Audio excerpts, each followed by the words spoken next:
आएंगे फिर भी खुद से बना लोगे, ठीक है, खुद से बना लोगे। हम समझा पा रहे हैं आप लोगों को। तो देखो हम क्या बोल रहे हैं कि इसके पहले वाले क्लास में हमने रेक्टेंगल को डिस्कस करा था, उसके बाद हम क्यूबॉइड पे गए थे। आज बेटा हम आप सबको बताएंगे कि क्या रिलेशन है रेक्टेंगल में और कैसे बना हमारा ये क्यूबॉइड। हम बता रहे हैं, उसको सुनना बात को। हाँ देखो सुनो, इधर आओ। अरे हम बताना चाह रहे हैं बच्चे आप सबको कि हमने जाना था रेक्टेंगल क्या होता है, और आज हम आप सबको ये बताना चाह रहे हैं कि क्या होता है ये रेक्टेंगल और कैसे बन गया ये क्यूबॉइड। अरे हमने जाना था भैया, हमने क्या जाना था कि अगर हमारे सामने में ऐसा कोई शेप हो, ऐसा इस तरीके का, जिसमें एक लेंथ होता है और एक ब्रेड्थ होता है बच्चे। We have an length and we have an breadth. If we are going to measure this you know what, then we get ये हम पाते हैं, इसको हम जो है लार्जर पाते हैं, बड़ा पाते हैं। तो जो बड़ी बातें होती हैं उनको हम लेंथ बोलते हैं बच्चे, एंड जो छोटी बातें होती हैं उनको हम ब्रेड्थ बोलते हैं। तो हमने जाना था, अच्छा इसी को तो हम बोलेंगे, क्या बोलेंगे, रेक्टेंगल बोलेंगे।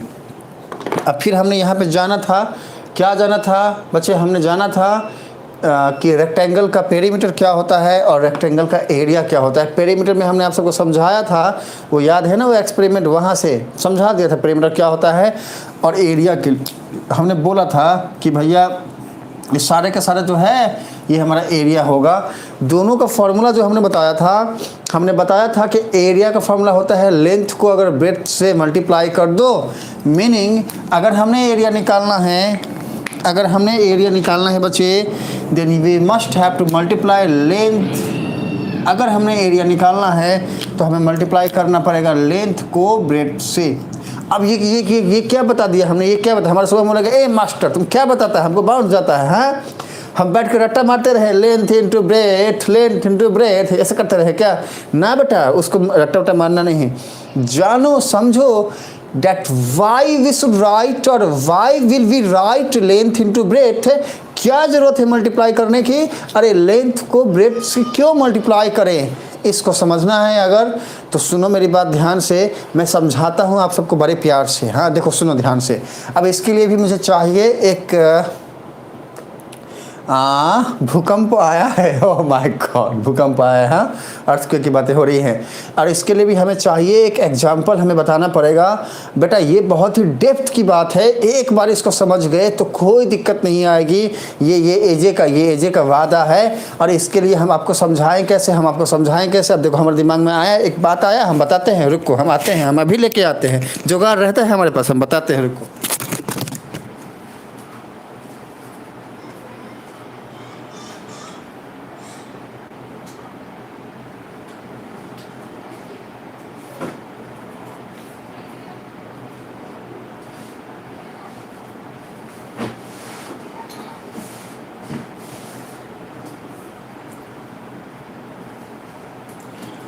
ओके दिन बेटा हमने बोला ना हमारे पास जो है जुगाड़ रहता है। हाँ हम लाए हैं आप सबके लिए, हम क्या लाए हैं हम बताने वाले हैं। देखो सुनो, सर मेरा नेट कोई प्रॉब्लम हो गया है, ओ माय गॉड हमारे शुभम का नेट का प्रॉब्लम हो जा रहा है।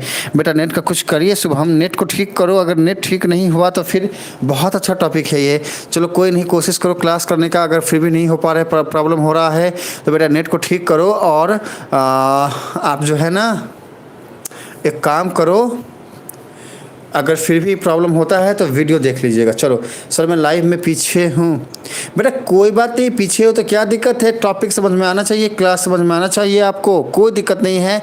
रिप्लाई देरी से आएगा तो कोई दिक्कत नहीं है कुंदन, आपको टॉपिक समझ में आना चाहिए।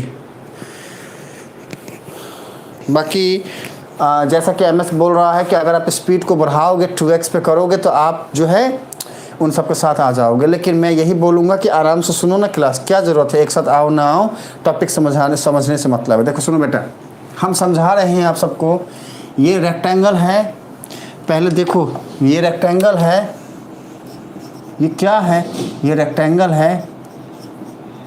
अच्छा अब इसको हमने बोला आप सबको कि भैया रेक्टेंगल तो है लेकिन इसके एरिया का फॉर्मूला लेंथ इनटू ब्रेड्थ लिखे क्यों। तो सबसे पहले तो लॉजिक ये समझो बेटा कि हर रेक्टेंगल बना कैसे, अगर ये जान जाओगे